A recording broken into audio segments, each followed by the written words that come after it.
Olá pessoal, eu estava nesse instante assistindo uma entrevista com o neurocientista Siddhartha, PhD, renome nacional e mundial.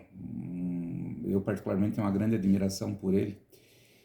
E ouvindo algumas coisas ao longo da entrevista, como por exemplo, foi citado Basaglia, que abriu a porta dos manicômios nos anos 70. Lembrei de Pinel, que fez a mesma coisa. Lembrei de Foucault, em seu livro A História da Loucura e Microfísica do Poder, e obrigatoriamente eu acabei me reportando aos nossos dias atuais para refletir um pouquinho sobre o nosso comportamento, as nossas emoções e a nossa saúde mental. Siddhartha faz uma colocação que no último ano nós tivemos em torno de 700 mil tentativas de suicídio, o dobro de homicídios, e ele também menciona na entrevista o consumo absurdo de medicamentos para os controles emocionais. Eu fiquei pensando um pouco sobre a nossa conduta, sobre a nossa postura, né? Sobre o nosso dia a dia. Como nós repetimos e como nós perpetuamos dia após dia, semana após semana, ano após ano, geração após geração, um padrão de comportamento dentro da nossa sociedade. Eu refleti como que hoje existe uma estimulação tão forte no sentido de adultecer as crianças, de gerar nelas desde muito pequenas um espírito e principalmente um valor relacionado à competição.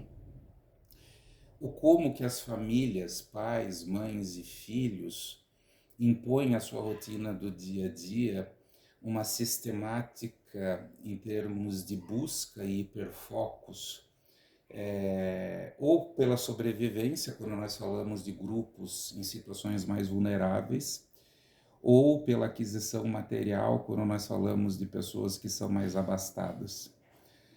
Falamos de crianças que desde muito pequenininhas estudam em escolas de um altíssimo nível de exigência, muitas vezes em 2 períodos, pais que trabalham 10, 12 horas por dia.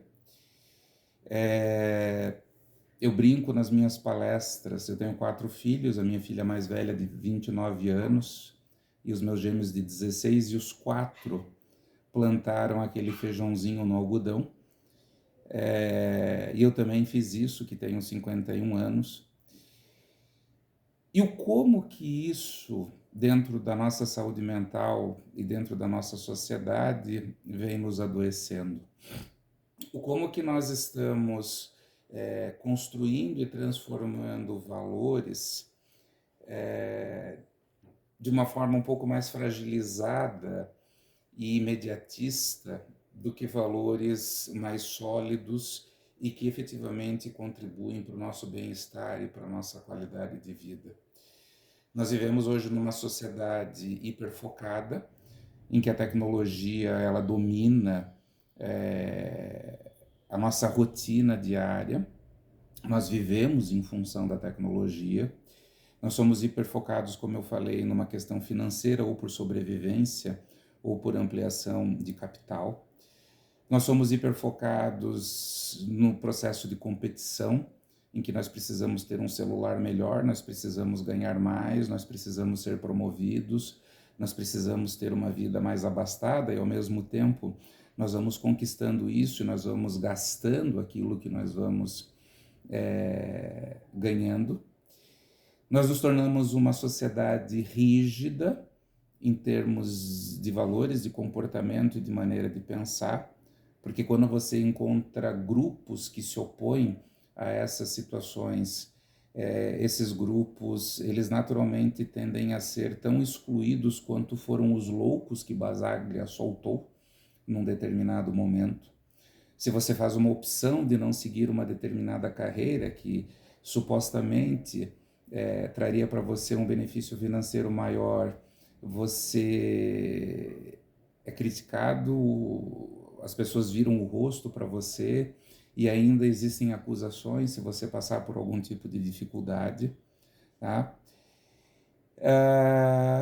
E nós vamos convivendo diariamente com uma infinidade de estímulos que sobrecarregam o nosso contexto neurológico, o nosso processo cognitivo e justifica aquilo que nós verificamos dia após dia, ano após ano, através de dados estatísticos, tanto de pesquisas científicas quanto da Organização Mundial de Saúde, o número acentuado e elevadíssimo de doenças mentais que estão se instalando no mundo. Nós nunca falamos tanto em depressão, nunca falamos tanto em transtornos bipolares, nunca falamos tanto em quadros ansiosos, quadros fóbicos, e como Siddhartha coloca, nós nunca vimos uma população numa estatística tão gigante sendo comandada e dominada por medicamentos, por psicotrópicos, para poderem conduzir as suas vidas. O que isso tem a ver com o autismo? Nós também temos hiperfocos. Nós também temos rigidez cognitiva. Nós também trabalhamos com hipersensibilidade sensorial. Então, a primeira coisa que nós temos que ter, efetivamente, é que nós não somos diferentes. Nós participamos desse mundo de uma maneira equitativa, como todos os outros participam. A diferença que existe da neurodivergência para esse padrão de comportamento que eu acabei de descrever é que quem não está dentro da neurodivergência faz a escolha para hiperfocar, faz a escolha para ter a rigidez cognitiva, faz a escolha para ter padrões. E diante dessa escolha, instituem e determinam que são verdades absolutas para a sociedade, definem que esse é o modelo ideal e que somente através desse modelo as pessoas e a sociedade, de uma maneira geral, conseguirá obter um sucesso. E isso é uma mentira. Isso é um paradigma. Tanto que não é verdadeiro que nós temos como verificação esse volume tão acentuado de doenças mentais. Já na neurodivergência, nós estamos falando de um reflexo neurosensitivo motor. Existe um processo automático que gera esse hiperfoco, essa rigidez e tudo mais. Novamente, eu não falo que a neurodivergência é melhor do que o neurotípico ou o neurotípico seja melhor do que a neurodivergência.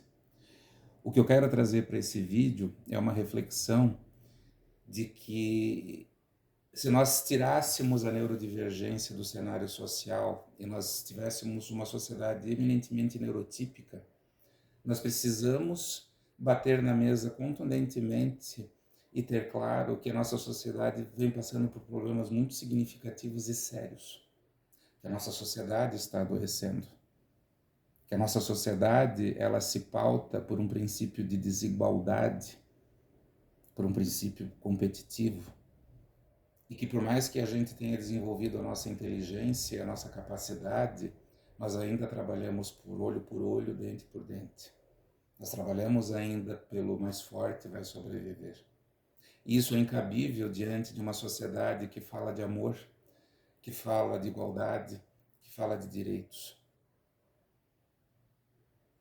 Então, ter assistido a essa entrevista me fez refletir o seguinte: nós precisamos tirar os bodes expiatórios da sociedade, que são todos aqueles que supostamente são vistos como incapazes, inábeis e que não podem contribuir para a fomentação desse padrão, e parar de tratar esses indivíduos como problema. E nós precisamos efetivamente reconhecer que nós precisamos modificar os nossos valores, a nossa percepção, o nosso pensamento e a nossa forma de reagir diante do mundo. Nós precisamos construir uma sociedade melhor. Nós precisamos dar mais dignidade ao dia a dia e à rotina das pessoas. Eu não estou falando de material, eu estou falando de valorização, eu estou falando de respeito.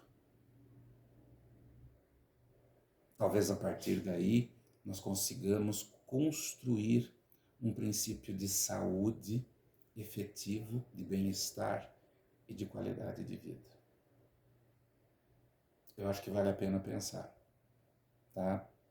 Uma coisa que eu aprendi muito e trabalhei muitos anos na psiquiatria da minha vida, por isso de toda essa reflexão, é que nós não temos o direito de apontar o dedo para ninguém.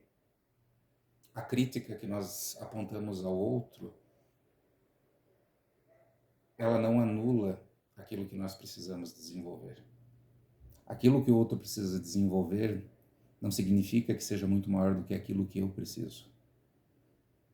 Mas sim, nós precisamos efetivamente de amor e de fraternidade. E eu não estou falando de religião. Eu estou falando de uma sociedade que se diz evoluída e que busca um princípio.